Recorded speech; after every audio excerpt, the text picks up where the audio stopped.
chef de l'État angolais João Lourenço est le nouveau président en exercice de l'Union africaine pour un mandat d'une année. Ceci lors de la cérémonie d'ouverture du 38e sommet ordinaire de la conférence des chefs d'État et de gouvernement de l'institution panafricaine, samedi 15 février 2025 à Addis Abeba en Éthiopie. Il succède ainsi au président mauritanien Mohamed Ould Cheikh El Ghazouani. Le président angolais a annoncé son intention de travailler avec les partenaires pour lancer un plan visant à aider l'Union africaine à développer des projets pour propulser le continent.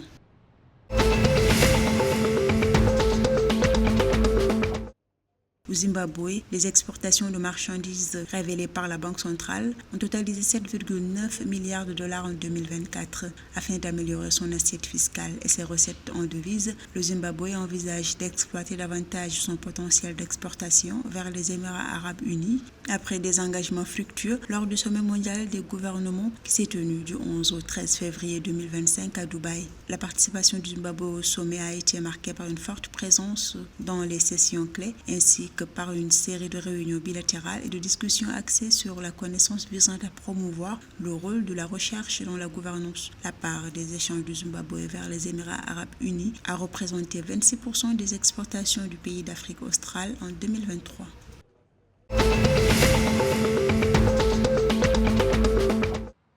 L'Institut national de la statistique du Mozambique a rapporté que l'indice des prix à la consommation a augmenté d'1,45% en janvier 2025 par rapport à décembre 2024 où l'augmentation avait été de 1,60%. Cette hausse, la cinquième consécutive après 4 mois de déflation, a été principalement alimentée par la hausse des prix des aliments et des boissons non alcoolisées qui ont contribué à hauteur de 1,16 points de pourcentage à la variation mensuelle totale.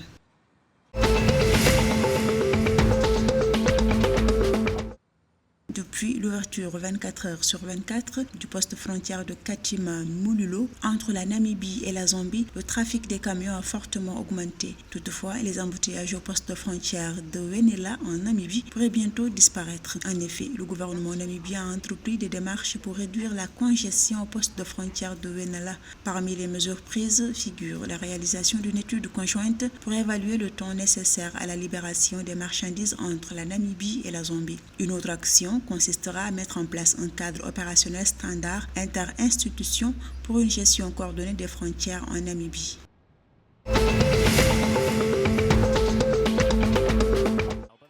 L'équipe masculine de hockey sur glace d'Afrique du Sud a remporté la médaille de bronze à la Coupe du Monde en salle en Croatie le 9 février 2025.